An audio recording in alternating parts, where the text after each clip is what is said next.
Hi friends, welcome to my channel. ಈ vlog ಬಂದು ಶುಕ್ರವಾರದ್ದು. ಆಗಲೇ ಟೈಮ್ ಒಂದು 10 ಕಾಲಾಗಿತ್ತು. ನಾನು ಆಗ ವ್ಲಾಗ್ ಸ್ಟಾರ್ಟ್ ಮಾಡ್ತಾ ಇದ್ದೀನಿ. ಇನ್ನು ಬೆಳಗ್ಗೆ ಎದ್ಬಿಟ್ಟು ಎಲ್ಲ ಕೆಲಸಗಳೆಲ್ಲ ಮುಗಿಸ್ಕೊಂಡು ಇನ್ನು ಅಡುಗೆ ಮಾಡಿ, ಇನ್ನು ಊಟ ಕೂಡ ಆಯಿತು. ಊಟ ಎಲ್ಲ ಆದಮೇಲೆ ಮತ್ತು ಬೆಳಗ್ಗೆ ಎದ್ದ ತಕ್ಷಣ ಟೀ ಎಲ್ಲ ಮಾಡಿರ್ತೀವಲ್ವ, ಆ ಪಾತ್ರೆ ಮತ್ತು ಅಡುಗೆ ಮಾಡಿರೋ ಪಾತ್ರೆ ಮತ್ತು ಊಟ ಮಾಡಿರೋ ತಟ್ಟೆ ಪ್ಲೇಟು ಎಲ್ಲ ಕೂಡ ಒಂದು ಜಾಸ್ತಿ ಪಾತ್ರೆ ಆಗಿಬಿಟ್ಟು, ಇನ್ನು ಅದಕ್ಕೆ ಎಲ್ಲ ಆದಮೇಲೆ ತೊಳೆಯೋಣಂತ ಹೇಳಿಬಿಟ್ಟು ಇನ್ನು ಊಟ ಎಲ್ಲ ಮುಗಿಸ್ಬಿಟ್ಟು ಪಾತ್ರೆ ಎಲ್ಲ ಹೊರಗಡೆ ಇಟ್ಟು ಇನ್ನು ಕಸ ಎಲ್ಲ ಗುಡಿಸಿ ನೀಟಾಗಿ ಮತ್ತು ಸ್ಟವ್ ಎಲ್ಲ ನೀಟಾಗಿ ತೊಳೆದ್ಬಿಟ್ಟು ಒಟ್ಟು ಮನೆಯೆಲ್ಲ ಕ್ಲೀನ್ ಮಾಡಿ ಆಮೇಲೆ ಇವಾಗ ಲಾಸ್ಟಲ್ಲಿ ಪಾತ್ರೆ ತೊಳಿತಾ ಇದ್ದೀನಿ. ಅಷ್ಟೊತ್ತಿಗೆ ಬಿಸಿಲಂದರೆ ಸಖತ್ತು ಬಿಸಿಲಾಗಿತ್ತು. ಇನ್ನು ಟೈಮ್ ಕೂಡ ಆಗಿತ್ತಲ್ವ, ತುಂಬ ಬಿಸಿಲಂದರೆ ಬಿಸಿಲು. ಮತ್ತು ಇನ್ನು ಹೋಗ್ತಾ ಇನ್ನೂ ಜಾಸ್ತಿ ಬಿಸಿಲಾಗುತ್ತೆ ಅಂತ ಹೇಳ್ಬಿಟ್ಟು ಇನ್ನು ಪಾತ್ರೆ ಎಲ್ಲ ಹಾಕ್ಕೊಂಡು ಇವಾಗ ತೊಳಿತಾ ಇದ್ದೀನಿ. ಇನ್ನು ನನ್ನ ತಂಗಿ ಮಗ ಇದ್ನಲ್ವ, ಅವನ ಹತ್ರ ಸ್ವಲ್ಪ ವೀಡಿಯೋ ಮಾಡಿಸ್ತಾ ಇದ್ದೀನಿ. ಅವನಿಲ್ಲ ಅಂದರೆ ಸ್ವಲ್ಪ ಟ್ರೈಪಾಡಲ್ಲಿ ಇಟ್ಬಿಟ್ಟು ವೀಡಿಯೋ ಮಾಡ್ಕೊತೀನಿ, ಯಾರು ಇಲ್ಲ ಅಂದರೆ. ಇವತ್ತು ಇದ್ನಲ್ವ, ಅದಕ್ಕೋಸ್ಕರ ಸ್ವಲ್ಪ ಮಾಡಪ್ಪ ಅಂತ ಹೇಳಿ ಕೊಟ್ಟೆ. ಆಲ್ಮೋಸ್ಟ್ ವೀಡಿಯೋಸ್ ನಾನು ಯಾರಿಗೂ ಕೊಡೋದಿಲ್ಲ ವೀಡಿಯೋ ಮಾಡಿ ಅಂತೇಳ್ಬಿಟ್ಟು. ಫೋನು ನಾನೇ ಟ್ರೈಪಾಡ್ ಹೆಲ್ಪಿಂದ ಆರಾಮ್ಸೆ ವೀಡಿಯೋ ಮಾಡ್ಕೊತೀನಿ.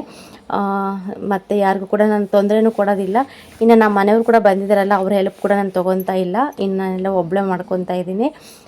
ಅದಕ್ಕೆ ಇದ್ನಲ್ವ, ತೊಗೊಳಪ್ಪ ಒಂದು ಸ್ವಲ್ಪ ವೀಡಿಯೋ ಮಾಡಿ ಅಂತೇಳ್ಬಿಟ್ಟು ಅವ್ನ ಕೈ ಕೊಟ್ಟಿದ್ದೆ. ಅವ್ನು ಸ್ವಲ್ಪ ವೀಡಿಯೋ ಮಾಡ್ತಾಯಿದ್ದಾನೆ ಈಗ. ಇನ್ನು ಟೈಮ್ ಕೂಡ ಆಗಿತ್ತಲ್ವ, ಪಾಪ ಹಸುಗಳಿಗೆಲ್ಲ ನೀರೆಲ್ಲ ಕುಡಿಸೋದಕ್ಕೆ ಮತ್ತು ಮುಸ್ರೆ ನೀರೆಲ್ಲ ಕುಡಿಸೋದಕ್ಕೆ ಇಟ್ಕೊಂಡು ಹೋಗ್ತಾಯಿದ್ರು. ನೋಡೋದಕ್ಕೆ ಒಂಥರ ಖುಷಿಯಾಗುತ್ತೆ. ಎಷ್ಟೊಂದಿದೆ ಅಂದರೆ ನಮ್ಮೂರಲ್ಲಿ ತುಂಬ ಇದೆ. ಏನಿಲ್ಲ ಅಂದರೆ ಒಂದು ಮನೆಯಲ್ಲಿ 3-4 ಹಸು ಸಾಕ್ಕೊಂಡಿದ್ದಾರೆ. ಇನ್ನು ಟೈಮ್ ಇಷ್ಟ ಆಯಿತು ಅಂದರೆ ಸಾಕು, ಇನ್ನು ಅವ್ರ ಮನೆ ಹತ್ರ ತೊಗೊಂಡು ಹೋಗೋದು ಮತ್ತು ನೀರೆಲ್ಲ ಕುಡಿಸ್ಕೊಳ್ಳೋದು ಮತ್ತು ವಾಪಸ್ಸು ಮತ್ತು ಬಣವೆಗೆ ಹೋಗಿ ಕಟ್ಟಾಕೋದು, ಆ ಥರ ಎಲ್ಲ ಸ್ವಲ್ಪ ಸ್ನಾನ ಮಾಡಿಸೋದು ಅವಕ್ಕೆ ಎಲ್ಲ ಕೂಡ ಮಾಡ್ತಾ ಇರ್ತಾರೆ. ಇನ್ನು ರೋಡಲ್ಲೇ ಕಟ್ಟಾಕ್ಬಿಟ್ಟು ಸ್ನಾನ ಮಾಡಿಸ್ತಾ ಇರ್ತಾರೆ. ಒಬ್ಬೊಬ್ಬರಂತೂ ಪೈಪೇ ಹಾಕಿ ಸ್ನಾನ ಮಾಡಿಸ್ತಾ ಇರ್ತಾರೆ. ಒಂಥರ ಖುಷಿಯಾಗುತ್ತೆ ನೋಡ್ತಾ ಇದ್ದರೆ. ಅವುಗಳಂತೂ ಒಂಥರ ಚಿಕ್ಕ ಮಕ್ಕಳನ್ನ ಮನೇಲಿ ಯಾವ ಥರ ನೋಡ್ಕೊತೀವೋ ಆ ಥರ ನೋಡ್ಕೋಬೇಕು. ಇಲ್ಲಾಂದರೆ ಒಂಚೂರು ಏನಾದರೂ ಅವಕ್ಕೆ ಹೆಲ್ತ್ ಪ್ರಾಬ್ಲಮ್ ಆಯಿತು ಅಂದರೆ ಭಾಳ ಫಜೀತಿ ಪಡ್ತಾ ಇರ್ತಾರೆ. ಎನಿ ಟೈಮ್ ಯಾವಾಗಲೂ ಕೂಡ ಮೆಡಿಷನ್ ಕೊಡಲೇಬೇಕು ಹಸುಗಳಿಗಂತೂ. ಆ ಥರ ಅವಾಗ ಸಿಂಧಿಯಸ್ ಅಂದರೆ ಆ ಥರ ಇರುತ್ತೆ. ಇನ್ನು ನಾಟಿ ಹಸು ಆದರೆ ಅಷ್ಟೊಂದು ಏನು ಇರಲ್ಲ, ಚೆನ್ನಾಗಿರ್ತವೆ. ಇವಂತೂ ತುಂಬ ಇದು ಯಾವಾಗಲೂ ಕೂಡ ಮೆಡಿಷನ್ನು ಇಂಜೆಕ್ಷನ್ನುಗಳು ಅವೆಲ್ಲ ಕೊಡ್ತಾನೆ ಇರ್ತಾರಪ್ಪ. ಮತ್ತು ಡೈರಿಗಂತೂ ಹಾಲು ಬೆಳಗ್ಗೆ ಸಾಯಂಕಾಲ ಕೂಡ ತೊಗೊಂಡು ಹೋಗ್ತಾ ಇರ್ತಾರೆ 2 ಟೈಮು.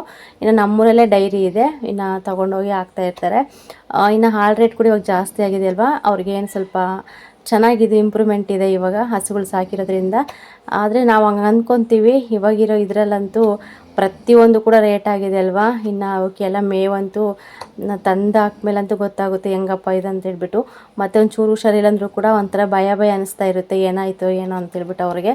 ಅವರಂತೂ ನಿಜವಾಗ್ಲೂ ಒಂದಿನವೂ ನೆಮ್ಮದಿಯಾಗಿ ಮಲಗೋದಿಲ್ಲ, ಈ ಥರ ಹಸುಗಳೆಲ್ಲ ಸಾಕಿರೋರು. ಅಷ್ಟು ಟೆನ್ಷನ್ ಇರುತ್ತೆ. ಅವಕ್ಕೇನಿಲ್ಲ ಅಂದರೂ ಕೂಡ ಮನೇಲಂತೂ ಒಂದಿಬ್ಬರ ಕೆಲಸ ಮಾಡಲೇಬೇಕಾಗುತ್ತೆ ಅದ್ರ ಕೆಲಸ ಎಲ್ಲ. ಇನ್ನು ಹಾಗಾಗಿ ಹಸುಗಳಂದ್ರೇ ತುಂಬ ಕೆಲಸ ಇದ್ದೇ ಇರುತ್ತೆ. ಆದರೆ ನೋಡೋಕೆ ಒಂಥರ ಖುಷಿ ಇರುತ್ತೆ ಹಳ್ಳಿಗಳಲ್ಲಂತೂ. ಇನ್ನು ಬಂದು ಕೆಲಸ ಎಲ್ಲ ಮುಗಿಸ್ಕೊಂಡೆ. ಇಲ್ಲಿ ಬಂದು ನಮ್ಮ ಮಕ್ಕಳೆಲ್ಲ ಆಟ ಆಡ್ತಾ ಇದ್ದಾರೆ.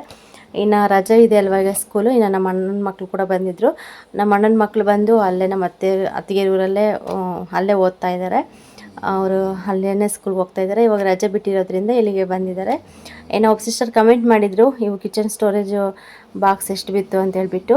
ಇದು ಬಂದು ನಾನು ಮೀಶೋದಲ್ಲಿ ತೊಗೊಂಡಿದ್ದೆ. ಇದನ್ನು ಮೀಶೋದಲ್ಲಿ ಬುಕ್ ಮಾಡಿದ್ದೆ. ತುಂಬ ಚೆನ್ನಾಗಿದೆ ಕ್ವಾಲಿಟಿ ಮಾತ್ರ. ಇದು ದೊಡ್ಡ ಬಾಕ್ಸ್ ಇದೆ ಅಲ್ವಾ, ಅದು ಅರ್ಧ kg ಹಿಡಿಸುತ್ತೆ. ಮತ್ತು ಚಿಕ್ಕದಿನ್ನು ಅದ್ರ ಮೇಲೆ ಇನ್ನೊಂದು ಬಾಕ್ಸ್ ಇದೆ ಅಲ್ವಾ, ಅದು 1/4 kg ಹಿಡಿಸುತ್ತೆ. ಈ ಕಡೆ ಸ್ವಲ್ಪ ಸಾಸಿವೆ ಜೀರಿಗೆ ಮತ್ತು ಅವೆಲ್ಲ ಹಾಕಿಟ್ಟಿದ್ದೇನಲ್ವ, ಅದು ಒಂದು ಸ್ವಲ್ಪ ಇಡಿಸುತ್ತೆ ಅಷ್ಟೇ. ನಾನು ಬಂದು 1 kg ಬರುತ್ತೇನೋ ಅಂದ್ಕೊಂಡಿದ್ದೆ ಫಸ್ಟಿಗೆ. ಬಟ್ kg ಬರಲಿಲ್ಲ, ಅರ್ಧ kg ಬಂತು. ಒಂಥರ ಬೇಜಾರು ಅನ್ನಿಸ್ತು. ಸ್ವಲ್ಪ ದೊಡ್ಡದು ಬಂದಿದ್ರೆ ಚೆನ್ನಾಗಿರೋದಂತ ಅನ್ನಿಸ್ತು. ಆದರೆ ಅದು ಇದ್ದಿದ್ದೆ ಅಷ್ಟೇನೋ ಗೊತ್ತಾಗಲಿಲ್ಲ. ನಾವು ಮೀಶೋದಲ್ಲಿ ನೋಡ್ತಾ ಇರಬೇಕಾದ್ರೆ ಆ ಫೋಟೋಸ್ ಎಲ್ಲ ಹಾಕಿರ್ತಾರಲ್ವ, ಫಸ್ಟಿಗೆ ತೊಗೊಂಡಿರ್ತಾರಲ್ಲ ಅವರು, ಆ ಫೋಟೋಸ್ ಎಲ್ಲ ನೋಡಿದ್ರೆ ದೊಡ್ಡ ಸೈಜ್ ಬರುತ್ತೇನಪ್ಪ ಅಂತ ಅನಿಸುತ್ತೆ. ಆದರೆ ನಮಗೆ ಗೊತ್ತಾಗೋದಿಲ್ಲ. ಅದೆಲ್ಲ ಸ್ವಲ್ಪ ಓದ್ಕೋಬೇಕು ನೀಟಾಗಿ. ಅದರೆಲ್ಲ ಪ್ರತಿಯೊಂದು ಕೂಡ ಅಲ್ಲಿ ಕೊಟ್ಟಿರ್ತಾರೆ. 1 kg ಅಂದರೆ 1 kg ಡಬ್ಬ ಅಂತ ಕೊಟ್ಟಿರ್ತಾರೆ. ಇಲ್ಲ ಅರ್ಧ kg ಅಂದರೆ ಅರ್ಧ kg ಅಂತಲೇ ಕೊಟ್ಟಿರ್ತಾರೆ, ಬರೆದಿರ್ತಾರೆ ಅಲ್ಲೆಲ್ಲ ಕೂಡ. ನಾವು ನೋಡ್ಕೋಬೇಕಷ್ಟೇ. ನಾನು ಬಂದು ತುಂಬ ಜನ ತೊಗೊಂಡಿದ್ರು, ಅದರಲ್ಲಿ ಚೆನ್ನಾಗಿದೆ ಅಂತ ಕೂಡ ಅಂದರೆ ಕಮೆಂಟ್ ಎಲ್ಲ ಆಗ್ತಾ ಇರ್ತಾರೆ. ಅದರಲ್ಲೂ ಕೂಡ ಗುಡ್ ಇದ್ದರೆ ಗುಡ್ ಅಂತ ಹಾಕ್ತಾರೆ. ಮತ್ತು ಸ್ವಲ್ಪ ಆ್ಯಾವರೇಜ್ ಅಂದರೂ ಕೂಡ ಅದಕ್ಕೂ ಒಂದು ಇದಿರುತ್ತೆ. ಪರವಾಗಿಲ್ಲ ತೊಗೋಬೋದಂದ್ರೆ ಅದಕ್ಕೂ ಕೂಡ ಒಂದು ಇದಿರುತ್ತೆ. ಆ ಥರ ಎಲ್ಲ ಇತ್ತಲ್ವ, ತುಂಬ ಜನ ತಗೊಂಡಿದ್ರು. ಮತ್ತು ಅವರು ಫೋಟೋಸ್ ಎಲ್ಲ ಹಾಕಿದ್ರು ಅದರೊಳಗೆ, ಎಲ್ಲ ನೋಡಿ ಚೆಕ್ ಮಾಡಿದೆ. ಅವ್ರು ಚೆನ್ನಾಗಿರುತ್ತೇನೋ, ಚೆನ್ನಾಗೂ ಕೂಡ ಕಾಣಿಸ್ತಾ ಇರುತ್ತೆ ಅಂತ ಹೇಳ್ಬಿಟ್ಟು ನನಗೂ ಕೂಡ ಬೇಕಾಗಿತ್ತು. ನಾನು ಬುಕ್ ಮಾಡಿದ್ದೆ. ತುಂಬ ಚೆನ್ನಾಗಿದೆ ಬಾಕ್ಸ್ ಮಾತ್ರ, ಆದರೆ ಒಂದು ಸ್ವಲ್ಪ ಚಿಕ್ಕ ಸೈಜ್ ಆಯಿತು ಅಂತಲೇ ಅನಿಸ್ಬೋದು. ಇವು ಬಂದು 278 ರೂಪಾಯಿ. ಇದು 18 ಬಾಕ್ಸ್ ಇರುತ್ತೆ. ಚೆನ್ನಾಗಿದೆ ಕ್ವಾಲಿಟಿ ಮಾತ್ರ. ಮತ್ತು ನಮಗೆ ಬೇಕಾದರೆ ಅರ್ಜೆಂಟಿಗೆ ಏನಾದರೂ ಬೇಕಂದ್ರೂ ಕೂಡ ಒಂದೊಂದು ಸತಿ ಕಾಣಿಸೋದಿಲ್ವಲ್ಲ, ಆ ಥರ ಹುಡುಕಾಡೋ ಟೆನ್ಷನ್ನೇ ಇರೋದಿಲ್ಲ, ಆರಾಮ್ಸೆ ಕಾಣಿಸುತ್ತೆ. ಮತ್ತು ಖಾಲಿ ಆದಂಗೆಲ್ಲ ಸ್ವಲ್ಪ ನೀಟಾಗಿ ತೊಳೆದ್ಬಿಟ್ಟು ಇನ್ನು ಸ್ವಲ್ಪ ಬಟ್ಟೆಯಲ್ಲಿ ನೀಟಾಗಿ ಒರೆಸ್ಬಿಟ್ಟು ಸ್ಟೋರ್ ಮಾಡಿಕೊಂಡ್ರೆ ನಮಗೂ ಕೂಡ ಈಸಿ ಆಗುತ್ತೆ. ಅದಕ್ಕೋಸ್ಕರ ಇದು ಬಂದು 278 ರೂಪಾಯಿ. ನಾನು ಮೀಶೋದಲ್ಲಿ ಇದನ್ನು ಆರ್ಡ್ರ್ ಮಾಡಿದ್ದೆ. ನೀವು ಚೆಕ್ ಮಾಡಿ, ಬೇಕಂದರೆ ಆರಾಮ್ಸೆ ತಗೋಬೋದು. ಕಡಿಮೆ ರೇಟೇನೆ, 18 ಬಾಕ್ಸ್ ಇರುತ್ತೆ, ಏನು ಲಾಸ್ ಏನಿಲ್ಲ ಅನಿಸುತ್ತೆ. ನೋಡಿ ತೊಗೊಳ್ಳಿ. ಇನ್ನು ಇದಕ್ಕಿಂತ ಕಡಿಮೆ ಕೂಡ ಇರುತ್ತೆ, ಆದರೆ ಜಾಸ್ತಿ ಕಡಿಮೆ ಇರೋದು ಕೂಡ ಸ್ವಲ್ಪ ಡೇಂಜರೇ ತೊಗೊಳ್ಳೋದು. ಅದರಲ್ಲೆಲ್ಲ ಸ್ವಲ್ಪ ಒಡೆದೋಗಿರೋವು ಆ ಥರ ಎಲ್ಲ ಹಾಕಿ ಕಳಿಸ್ತಾ ಇರ್ತಾರೆ. ಸ್ವಲ್ಪ ನೋಡಿಬಿಟ್ಟು ನಾವು ತೊಗೋಬೇಕು. ರೇಟ್ ನೋಡಿಬಿಟ್ಟು ತೊಗೊಂಡ್ರೆ ಸ್ವಲ್ಪ ಒಳ್ಳೆಯದಂತಲೇ ಹೇಳ್ಬೋದು. ಕ್ವಾಲಿಟಿ ಮಾತ್ರ ತುಂಬ ಚೆನ್ನಾಗಿದೆ, ನನಗಂತೂ ಇಷ್ಟ ಆಯಿತು. ಮತ್ತು ಇಲ್ಲಿ ಬಂದು ಸ್ವಲ್ಪ ಆಗಲೇ ಸಾಯಂಕಾಲ ಇನ್ನು ಅಡುಗೆಗೆ ಸ್ಟಾರ್ಟ್ ಮಾಡಿದ್ದೀನಿ. ಅಡುಗೆ ಬಂದು ಇವತ್ತೊಂದು ಸ್ವಲ್ಪ ಹೆಸರುಬೇಳೆ ಪಾಯಸ, ಪಲಾವ್ ಮಾಡೋಣ ಅಂತ ಹೇಳಿ ಇವಾಗ ಪಲಾವ್ಗೆಲ್ಲ ರೆಡಿ ಮಾಡ್ಕೊತಾ ಇದ್ದೀನಿ. ರುಬ್ಬೋದಕ್ಕೆ ಸ್ವಲ್ಪ ಕೊತ್ತಂಬರಿ ಸೊಪ್ಪು, ಬೆಳ್ಳುಳ್ಳಿ ಮತ್ತು ಹಸಿರು ಮೆಣಸಿನ್ಕಾಯಿ ಮತ್ತು ಸ್ವಲ್ಪ ಶುಂಠಿ ಇತ್ತು, ಶುಂಠಿ ಹಾಕಿದ್ದೀನಿ. ಕಾಯಿ ಮತ್ತು ಕೊಬ್ಬರಿ ಏನು ಇರಲಿಲ್ಲ, ಅದು ಹಾಕಲಿಲ್ಲ ನಾನು ಪಲಾವ್ಗೆ. ಸುಮ್ಮನೆ ಪ್ಲೇನಾಗಿ ಮಾಡೋಣ ಅಂತೇಳಿ ಇಷ್ಟು ಮಾತ್ರ ರುಬ್ಕೊಂಡೆ. ಇನ್ನು ಪಲಾವ್ಗೆಲ್ಲ ತರಕಾರಿ ಎಲ್ಲ ಕಟ್ ಮಾಡಿ ಇಟ್ಕೊಂಡು ಇವಾಗ ಪಾಯಸಕ್ಕೆಲ್ಲ ರೆಡಿ ಮಾಡಿಕೊಂಡೆ. ಇನ್ನು ಈ ಕಡೆ ಹೆಸರುಬೇಳೆ ಎಲ್ಲ ಬೇಯಿಸೋಕೆ ಇಟ್ಟಿದ್ದೆ, ಚೆನ್ನಾಗಿ ಬೆಂದಿದ್ದು. ಅದರೊಳಗೆ ಒಂದು ಸ್ವಲ್ಪ ಶಾವಿಗೆ ಇದ್ದು, ಶಾವಿಗೆ ಮತ್ತು ಒಂದು 3 ಏಲಕ್ಕಿ, ಒಂದು 4 ಲವಂಗ ಹಾಕಿ ಚೆನ್ನಾಗಿ ಇವಾಗ ಬೇಯಿಸ್ಕೊಂಡಿದ್ದೀನಿ. ಇನ್ನು ಸಪ್ರೇಟಾಗಿ ಬೆಲ್ಲ ಎಲ್ಲ ನೀಟಾಗಿ ಕರಗಿಸ್ಬಿಟ್ಟು ಇದರೊಳಗೆ ಹಾಕಿದ್ದೆ. ಡೈರೆಕ್ಟಾಗಿ ಬೆಲ್ಲ ಹಾಕಿರಲಿಲ್ಲ, ಯಾಕೆಂದರೆ ತುಂಬ ಧೂಳಿರುತ್ತೆ ಬೆಲ್ಲದಲ್ಲೂ ಕೂಡ. ಅದಕ್ಕೆ ನೀಟಾಗಿ ಸೋಸ್ಕೊಂಡ್ರೆ ತುಂಬ ಚೆನ್ನಾಗಿ ಬರುತ್ತೆ ಪಾಯಸ ಕೂಡ. ಇನ್ನು ಇಷ್ಟ ಆಗಿತ್ತು. ಆಮೇಲೆ ಈ ಕಡೆ ಬಂದು ಇವಾಗ ಡ್ರೈ ಫ್ರೂಟ್ಸ್ ಎಲ್ಲ ಸ್ವಲ್ಪ ತುಪ್ಪ ಹಾಕ್ಬಿಟ್ಟು ಎಲ್ಲ ಫ್ರೈ ಮಾಡ್ಕೊತಾ ಇದ್ದೀನಿ. ಸ್ವಲ್ಪ ಕೊಬ್ಬರಿ ಕೂಡ ಇತ್ತು. ಪಾಯಸಕ್ಕೆ ಕೊಬ್ಬರಿ ಆಗಲಿ ಕಾಯಿ ಆಗಲಿ ಹಾಕಿದ್ರೆ ಚೆನ್ನಾಗಿರುತ್ತೆ ಟೇಸ್ಟು. ಇನ್ನು ಅದಕ್ಕೆ ಕೊಬ್ಬರಿ ಕೂಡ ತುರಿದಿಟ್ಕೊಂಡಿದ್ದೆ. ಇನ್ನು ಸ್ವಲ್ಪ ಚಿಕ್ಕದಾಗಿ ತುರಿಬೇಕು ಅಂತ ಅನ್ನಿಸ್ತು. ಮತ್ತು ಕುಡಿಬೇಕಾದ್ರೆ ಜಾಸ್ತಿ ಕೊಬ್ಬರಿನೇ ಸಿಗ್ತಾಯಿತ್ತು, ಆದರೂ ಕೂಡ ಪಾಯಸ ತುಂಬ ಚೆನ್ನಾಗಿತ್ತು. ಇನ್ನು ಈ ಕಡೆ ದ್ರಾಕ್ಷಿ ಗೋಡಂಬಿ ಸ್ವಲ್ಪ ತುಪ್ಪದಲ್ಲೆಲ್ಲ ಫ್ರೈ ಮಾಡ್ಕೊತಾ ಇದ್ದೀನಿ. ಇನ್ನು ಹೆಸರುಬೇಳೆ ಮತ್ತು ಶಾವಿಗೆ ಬಂದು ಫಸ್ಟಿಗೆ ನಾನು ಸ್ವಲ್ಪ ತುಪ್ಪ ಹಾಕಿ ನೀಟಾಗೆಲ್ಲ ಹುರ್ಕೊಂಬಿಟ್ಟು ಇನ್ನು ಬೇಯಿಸಿದ್ರೆ ಚೆನ್ನಾಗಿ ಬೆಂದ್ಕೊಳ್ಳಿ ಅಂತೇಳ್ಬಿಟ್ಟು ಬೇಯಿಸ್ಬಿಟ್ಟು ಇವಾಗ ಇದೆಲ್ಲ ಸೇರಿಸ್ತಾ ಇದ್ದೀನಿ. ಇನ್ನು ಪಲಾವು ಕೂಡ ರೆಡಿ ಮಾಡ್ಕೊಂಡು ಇನ್ನು ಅಷ್ಟರೊಳಗೆ ನೀರು ಕೂಡ ಬಿಟ್ಟರು, ಕುಡಿಯೋ ನೀರು. ಇನ್ನು ನೀರು ಕೂಡ ಸ್ವಲ್ಪ ಎಲ್ಲ ಇಟ್ಕೊಂಡು ಇನ್ನು ಸ್ವಲ್ಪ ಮನೆಯೆಲ್ಲ ಕ್ಲೀನ್ ಮಾಡಿಕೊಂಡು ಆಮೇಲೆ ಸ್ವಲ್ಪ ಲೇಟಾಗಿ ಇದು ಮಾಡೋಣ ಅಂತ ಹೇಳಿಬಿಟ್ಟು ಮಾಡಿಕೊಂಡೆ. ಇನ್ನು ನೋಡ್ತಾ ಇರ್ಬೋದು ಪಾಯಸ ಕೂಡ ರೆಡಿ ಆಯಿತು. ಇನ್ನು ಒಂದು ಸ್ಟೀಲ್ ಇದರಲ್ಲೇ ಎಲ್ಲ ಹಾಕ್ಬಿಟ್ಟು ಈ ಥರ ಸ್ವಲ್ಪ ಕಾಯಿನ ಸ್ವಲ್ಪ ಚಿಕ್ಕದ್ರಲ್ಲಿ ತುರಿಬೇಕಿತ್ತು, ಆದರೂ ಸ್ವಲ್ಪ ಕಾಯಿ ಜಾಸ್ತಿ ಕಾಣಿಸ್ತಾ ಇದೆ. ಕೊಬ್ಬರಿ ಕಾಯಿ ಎಲ್ಲ ಇದು. ಇನ್ನು ಡ್ರೈ ಫ್ರೂಟ್ಸು ಸ್ವಲ್ಪನೇ ಇದ್ದಿದ್ದು, ಅವನ್ನೇ ಕೂಡ ಹಾಕಿ ಇದು ಮಾಡಿದೆ. ಚೆನ್ನಾಗಿತ್ತು ಪಾಯಸ ಮಾತ್ರ. ಇನ್ನು ನಮ್ಮ ಮನೆಯವರು ಬೇರೆ ಬಂದಿದ್ದಾರಲ್ವ, ಒಂದು ಸ್ವಲ್ಪ ಚೆನ್ನಾಗಿರುತ್ತೆ. ಬಿಸಿಲು ಬೇರೆ ಅಲ್ವಾ, ಇವಾಗ ಬೇಸಿಗೆಗೆ ಸ್ವಲ್ಪ ಹೆಸರು ಕಾಳು ಅವೆಲ್ಲ ಚೆನ್ನಾಗಿ ನೆನೆಸ್ಬಿಟ್ಟು ಮೊಳಕೆ ಕಟ್ಕೊಂಡು ತಿನ್ಬೇಕು. ಹೇಳ್ಬೇಕಂದ್ರೆ ಸ್ವಲ್ಪ ತಂಪಿರುತ್ತೆ. ಇನ್ನು ಅದೆಲ್ಲ ಇದಾಗಲಿಲ್ಲ ಅಂತೇಳ್ಬಿಟ್ಟು, ಅಂದರೆ ಹೆಸರು ಬೇಳೆ ಇದ್ದಾವೆ, ಹೆಸರು ಕಾಳು ಇರಲಿಲ್ಲ, ಅದಕ್ಕೆ ಹೆಸರುಬೇಳೆ ಪಾಯಸ ಮಾಡೋಣ ಅಂತೇಳ್ಬಿಟ್ಟು ಇನ್ನು ಮಾಡಿದೆ. ಇನ್ನು ಕ್ಯಾರೆಟು, ಬೀನ್ಸು ಮತ್ತು ಬೀಟ್ರೋಟು, ಆಲೂಗೆಡ್ಡೆ ಕೂಡ ಇದ್ದವು, ಅವನ್ನೆಲ್ಲ ಕಟ್ ಮಾಡಿಬಿಟ್ಟು ಇಟ್ಟಿದ್ದೀನಿ. ಇವಾಗೆಲ್ಲ ರುಬ್ಕೊಂಡೆ, ಮಸಾಲೆ ಎಲ್ಲ ರುಬ್ಕೊಂಡು ಇವಾಗ ಟೊಮೊಟೊ ಮತ್ತು ಈರುಳ್ಳಿ ಅದೆಲ್ಲ ಇಟ್ಕೊಂಡಿದ್ದೀನಿ ಅದರೊಳಗೆ ಹಾಕೋಕ್ಕೆ. ಈ ಥರ ನೋಡ್ಬೋದು. ಇವಾಗ ಪ್ರತಿಯೊಂದಕ್ಕೂ ಕೂಡ ಡಬ್ಬ ಎಲ್ಲ ತೆಗೆದು ಇಡಬೇಕಾಗುತ್ತೆ. ನಾವು ಒಂದರಲ್ಲೇ ಹಾಕ್ಕೊಂಡು ಇಟ್ಕೊಂಡ್ರೆ ಕೂಡ ತುಂಬ ಈಸಿ ಅಂತಲೇ ಅನಿಸ್ಬೋದು. ಇದು ಸ್ವಲ್ಪ ಇದಾಗುತ್ತೆ, ಟೈಮ್ ತೊಗೊಳುತ್ತೆ ಇದು. ಇವಾಗ ಜೀರಿಗೆ ಡಬ್ಬನೂ ತೊಗೋಬೇಕು, ಸಾಸಿವೆನೂ ತೊಗೋಬೇಕು, ಮತ್ತು ಕಡಲೆಬೇಳೆನೂ ತೊಗೋಬೇಕು, ಪ್ರತಿಯೊಂದು ತೊಗೋಬೇಕು.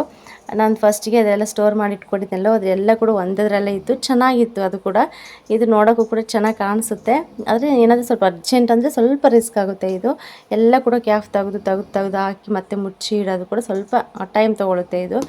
ಅದಾಗಿದ್ದರೆ ಥರ ಬೇಗನೆ ಒಂದರಲ್ಲೇ ಇರುತ್ತಲ್ಲ ಎಲ್ಲ ಕೂಡ ಐಟಮ್ ಎಲ್ಲ, ಅದು ಸ್ವಲ್ಪ ಬೇಗನೆ ಆಗ್ತಾಯಿತ್ತು. ಇನ್ನು ಎಲ್ಲ ಹಾಕ್ಬಿಟ್ಟು ಇವಾಗ ಒಗ್ಗರಣೆ ಹಾಕ್ತಾಯಿದ್ದೀನಿ.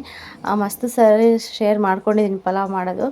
ಅದನ್ನೇನು ನಾನು ಜಾಸ್ತಿ ರೆಕಾರ್ಡ್ ಮಾಡಲಿಲ್ಲ, ಸ್ವಲ್ಪ ಮೇನ್ ಆಗಿರೋದು ಮಾತ್ರ ರೆಕಾರ್ಡ್ ಮಾಡಿಕೊಂಡೆ. ಬಟಾಣಿ ಕೂಡ ಇದ್ದು ಬಟಾಣಿ ನೆನೆಸೋಣ ಅಂತ ನೆನೆಸ್ಲಿಲ್ಲ, ಮರ್ತೋಗ್ಬಿಟ್ಟಿದ್ದೆ. ಇನ್ನು ಇರಲಿ ಬಿಡು ಅಂತೇಳ್ಬಿಟ್ಟು ಇರೋದ್ರಲ್ಲೇ ಮಾಡ್ತಾಯಿದ್ದೀನಿ. ಇನ್ನು ಮಾಮೂಲಿ ಮಸಾಲೆ ಐಟಮ್ ಎಲ್ಲ ಹಾಕಿದ್ದೀನಿ, ಆಗ್ಲೇನೋ ಹಾಕ್ಬಿಟ್ಟು ಇವಾಗ ಟೊಮೊಟೊ, ಈರುಳ್ಳಿ ಮತ್ತು ಅದೆಲ್ಲ ಹಾಕಿ ಇವಾಗ ಲಾಸ್ಟಲ್ಲಿ ಸ್ವಲ್ಪ ಇದೇ ಥರ ರುಬ್ಕೊಂಡಿರೋದು ಅದೆಲ್ಲ ಹಸಿ ವಾಸನೆ ಹೋಗೋವರೆಗೂ ಚೆನ್ನಾಗಿ ಫ್ರೈ ಮಾಡ್ಕೋಬೇಕು. ಮತ್ತು ಸ್ವಲ್ಪ ಸೈಡಲ್ಲೆಲ್ಲ ಸ್ವಲ್ಪ ಎಣ್ಣೆ ಬಿಟ್ಕೊಂಡಿರೋ ಥರ ಒಟ್ಟು ಹಸಿ ವಾಸನೆ ಎಲ್ಲ ಹೋಗಿಬಿಟ್ರೆ ಚೆನ್ನಾಗಿರುತ್ತೆ. ಆಮೇಲೆ ಮಿಕ್ಕಿರೋ ತರಕಾರಿ ಎಲ್ಲ ಹಾಕ್ಬಿಟ್ಟು ಚೆನ್ನಾಗಿ ಮಿಕ್ಸ್ ಮಾಡ್ಕೋಬೇಕು. ಅಕ್ಕಿ ಕೂಡ ನೆನೆಸಿಟ್ಟಿದ್ದೆ ಮುಂಚೆನೇ. ನಾನು ಬಂದು ವಿಸಲ್ ಓಡಿಸ್ಲಿಲ್ಲ, ಸುಮ್ಮನೆ ಕುಕ್ಕರಲ್ಲೇ ಮಾಡಿದೆ. ಬಟ್ ಪ್ಲೇಟ್ ಎಲ್ಲ ಮುಚ್ಚಿಬಿಟ್ಟು ಪಲಾವ್ ಮಾಡಿದೆ. ಮತ್ತು ತುಂಬ ನುಣ್ಣಗಾಗ್ಬಿಡುತ್ತೆ ಅಂತ ಹೇಳ್ಬಿಟ್ಟು. ಇವು ಸೊಸೈಟಿ ಅಕ್ಕಿ ಬೇರೆ, ಸ್ವಲ್ಪ ನೋಡ್ಕೊಂಡು ಹುಷಾರಾಗಿ ಮಾಡಬೇಕು, ಇಲ್ಲಾಂದರೆ ಜಾಸ್ತಿ ಸ್ವಲ್ಪ ಎಡವಟ್ಟಾಗ್ಬಿಡುತ್ತೆ. ಇದು ಒಂದು ಅಕ್ಕಿ ಬೆಂದಿರುತ್ತೆ, ಒಂದೊಂದು ಅಕ್ಕಿ ಬೆಂದಿರಲ್ಲ. ಅದಕ್ಕೋಸ್ಕರ ನೋಡಿಕೊಂಡು ಸ್ವಲ್ಪ ನೀರು ಎಲ್ಲ ನೋಡಿಕೊಂಡು ಮಾಡಬೇಕಾಗಿತ್ತು. ಸ್ವಲ್ಪ ಜಾಸ್ತಿನೇ ಮಾಡಿದೆ. ಇನ್ನು ನಮ್ಮ ಚಿಕ್ಕಮ್ಮ ಕೂಡ ಇರಲಿಲ್ಲ, ಅವರು ಕೂಡ ಕೆಲ್ಸಕ್ಕೆ ಹೋಗಿದ್ರು ಬೇರೆ ಊರಿಗೆ. ಇನ್ನು ಅವ್ರು ಬರೋದು ಎಷ್ಟೊತ್ತಾಗುತ್ತೆ ಅಂತ ಹೇಳ್ಬಿಟ್ಟು ಪಾಯಸ ಮತ್ತು ಪಲಾವ್ ಇಲ್ಲೇ ಮಾಡೋಣ ಅಂತೇಳ್ಬಿಟ್ಟು ಸ್ವಲ್ಪ ಜಾಸ್ತಿನೇ ಮಾಡಿದ್ದೆ ನಾನು.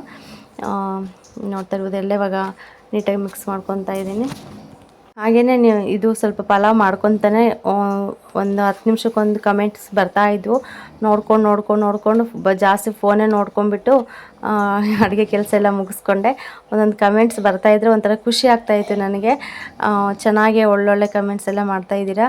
ಮತ್ತು ಮಾಡು ಏನಾಗಲ್ಲ, ಚೆನ್ನಾಗಿ ಮಾಡ್ತಾಯಿದ್ದೀಯ, ಚೆನ್ನಾಗಿ ಬರುತ್ತೆ ವೀಡಿಯೋಸ್ ಅಂತ ಕೂಡ ನನಗೆ ಇದು ಮಾಡಿದರೆ ಒಂದೊಂದು ಕಮೆಂಟ್ ಓದ್ತಾ ನನಗೆ ತುಂಬ ಖುಷಿಯಾಯಿತು. ಹಂಗೆ ಸ್ವಲ್ಪ ಅದೇ ಖುಷಿಯಲ್ಲಿ ಕೂಡ ಅಡುಗೆ ಕೂಡ ತುಂಬ ಚೆನ್ನಾಗಿ ಮಾಡಿದೆ. ಏನೋ ಎತ್ತೋ ಅಂತ ಅನ್ನಿಸ್ತಾಯಿತ್ತು ಒಂದೊಂದು ಸರಿ. ಪರವಾಗಿಲ್ಲ, ಮಾಡ್ಬೋದೇನೋ, ಚೆನ್ನಾಗಿ ಬರ್ತಾಯಿದೆ ವೀಡಿಯೋಸ್ ಅಂತ ಹೇಳ್ಬಿಟ್ಟು ನನಗೊಂದು ಸ್ವಲ್ಪ ಇಂಟ್ರೆಸ್ಟ್ಗಿಂತ ಸ್ವಲ್ಪ ಧೈರ್ಯ ಬಂತು ನನಗೆ. ಎಂತೆಂಥವರು ಕೆಲವರು ವೀಡಿಯೋಸ್ ಎಲ್ಲ ಮಾಡ್ತಾಯಿರ್ತಾರೆ, ಅವರು ಜಾಸ್ತಿ ಓಡೋದು ಕೂಡ ಇಲ್ಲ. ಅವರವೇ ಓಡ್ತಾ ಇಲ್ಲ ಅಂದಮೇಲೆ ನನ್ನ ವೀಡಿಯೋಸು, ನನ್ನ ವ್ಲಾಗ್ಸ್ ಇನ್ನೇನು ಓಡುತ್ತಪ್ಪ ಅಂತ ಬೇಜಾರಾಗ್ತಾಯಿತ್ತು. ಇನ್ನು ಇವತ್ತು ಕಮೆಂಟ್ಸ್ ಎಲ್ಲ ನೋಡಿಬಿಟ್ಟು ಒಂಥರ ಖುಷಿ ಆಯಿತು. ಪರವಾಗಿಲ್ಲ, ಚೆನ್ನಾಗೇ ಬರ್ತಾಯಿದೆ ಅನಿಸುತ್ತೆ, ಹಿಂಗೆ ಮಾಡೋಣ ಅಂತ ಹೇಳಿಬಿಟ್ಟು ಹಂಗೆ ಅಂದ್ಕೊಂಡು ಕೆಲಸ ಎಲ್ಲ ಮಾಡ್ಕೊತಾ ಇದ್ದೀನಿ. ಇಲ್ಲಿ ಪಪ್ಪನಂತೂ ಬಿಡ್ತಾ ಇಲ್ಲ, ನನ್ನ ಮಗ ಅಂತೂ ಪಾಪ ಅಂತ ಹೇಳ್ಬಿಟ್ಟು ಪಪ್ಪನ ಜೊತೆನೇ ಇರ್ತಾನೆ ಯಾವಾಗಲೂ ಕೂಡ. ಹೆಂಗೆ ಆಟಾಡ್ಕೊಂಡು ಚೆನ್ನಾಗಿರ್ಲಪ್ಪ ಅಂತೇಳ್ಬಿಟ್ಟು ಬಿಟ್ಬಿಟ್ಟಿದ್ದೀನಿ ಅವನ್ನ. ಇನ್ನು ನೋಡ್ತಾ ಇರ್ಬೋದು, ಇವಾಗ ಅಕ್ಕಿಯೆಲ್ಲ ಹಾಕ್ಬಿಟ್ಟು ನೀರು ಹಾಕಿ ಮತ್ತು ಉಪ್ಪೆಲ್ಲ ಒಟ್ಟು ಏನೇನು ಐಟಮ್ ಬೇಕಿದೆ ಎಲ್ಲ ಹಾಕ್ಬಿಟ್ಟು ಇವಾಗ ಲಾಸ್ಟಲ್ಲೆಲ್ಲ ಸ್ವಲ್ಪ ನೀಟಾಗಿ ತಿರುಗಿಸ್ತಾ ಇದ್ದೀನಿ. ಸ್ವಲ್ಪ ಹೊತ್ತು ಬಿಟ್ಬಿಟ್ರಂತೂ ತಳ ಹಿಡಿದು ಬಿಡುತ್ತೆ ಇದು ಅಕ್ಕಿ ಬಂದು. ಅದಕ್ಕೆ ನೋಡ್ಕೊಂಡು ಸ್ವಲ್ಪ ಅವಾಗ ತಿರುಗಿಸ್ಕೊಂಡು ಒಂಚೂರು ಅನ್ನ ಬೇಯೋವರೆಗೂ ಸ್ವಲ್ಪ ನೋಡ್ಕೋಬೇಕು. ಆಮೇಲೆ ಒಂದು ಪ್ಲೇಟ್ ಮುಚ್ಚಿಬಿಟ್ಟು ಪ್ಲೇಟ್ ಮೇಲೆ ಒಂದು ಸ್ವಲ್ಪ ಚೊಂಬಲ್ಲಿ ನೀರು ತುಂಬಿಸಿ ಇಟ್ಬಿಟ್ರಂತೂ ಒಳಗಡೆ ಹಬೆಗೆ ಚೆನ್ನಾಗಿ ಅಳ್ಕೊಬಿಡುತ್ತೆ ಅನ್ನ, ಮತ್ತು ತಳಗಿಳ ಏನು ಕೂಡ ಹತ್ತೋದಿಲ್ಲ. ಹಾಯ್ ಫ್ರೆಂಡ್ಸ್, ಈಗ ಟೈಮ್ ಬಂದು 8:30 ಆಗಿದೆ. ಫುಲ್ಲು ಮಳೆ ಮೋಡ ಆಗಿದೆ. ಕರೆಂಟ್ ಕೂಡ ತೆಗೆದುಬಿಟ್ಟಿದ್ದಾರೆ. ಇದು ಚಾರ್ಜಿಂಗ್ ಬಲ್ಪು ಇಲ್ಲಿರೋದು. ಇನ್ನು ಕರೆಂಟ್ ಕೂಡ ಇಲ್ಲ. ಊಟ ಕೂಡ ಆಯಿತು ಎಲ್ರದ್ದು. ಇನ್ನು ಪಾತ್ರೆ ಕೂಡ ಇದ್ದು ತೊಳೆಯೋಣ ಅಂದ್ಕೊಂಡ್ರೆ ಕರೆಂಟ್ ಹೋಯ್ತು. ಫುಲ್ಲು ಮೋಡ ಆಗಿಬಿಟ್ಟಿದೆ. ಏನು ನಿದ್ದೆ ಬಂದಿದೆ, ಒಂದು ಫ್ಯಾನ್ ಇದ್ದರೆ ಮಾತ್ರ ಮಲಗೋದು, ಇಲ್ಲಾಂದರೆ ಮಲಗೋದೇ ಇಲ್ಲ. ಗೊತ್ತಿಲ್ಲ, ಗಾಳಿ ಇದ್ದರೆ ಚೆನ್ನಾಗಿ ಮಲಗ್ತಾನೆ, ಇಲ್ಲಾಂದರೆ ಯಾವಾಗಲೂ ಒಂಥರ ಕಿರಿಕಿರಿ ಮಾಡ್ತಾ ಇರ್ತಾನೆ ಗಾಳಿ ಇಲ್ಲ ಅಂತಂದರೆ. ಇನ್ನು ಕರೆಂಟ್ಗೋಸ್ಕರ ವೆಯ್ಟ್ ಮಾಡ್ತಾಯಿದ್ದೀವಿ. ಫುಲ್ಲು ಕತ್ಲಾಗಿಬಿಟ್ಟಿದೆ ಹೊರಗಡೆ. ಅದಕ್ಕೆ ಆಟ ಆಡಿಸ್ಕೊಂಡು ಸುಮ್ಮನೆ ಇದ್ದೀವಿ.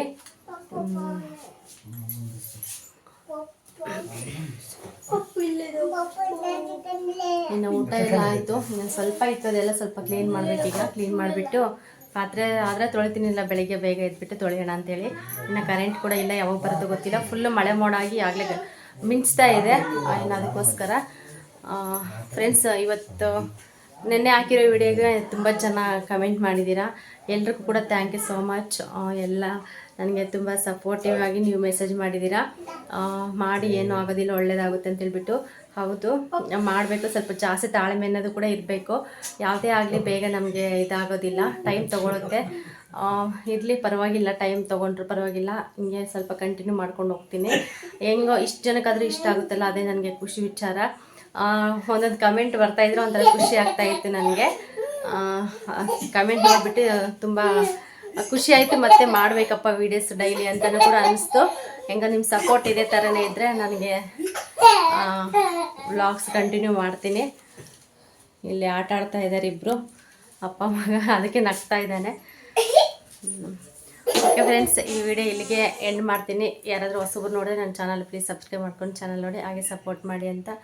ಸಿಗೋಣ ಫ್ರೆಂಡ್ಸ್ ನೆಕ್ಸ್ಟ್ ವಿಡಿಯೋದಲ್ಲಿ. ಎಲ್ರಿಗೂ ಕೂಡ ಬಾಯ್.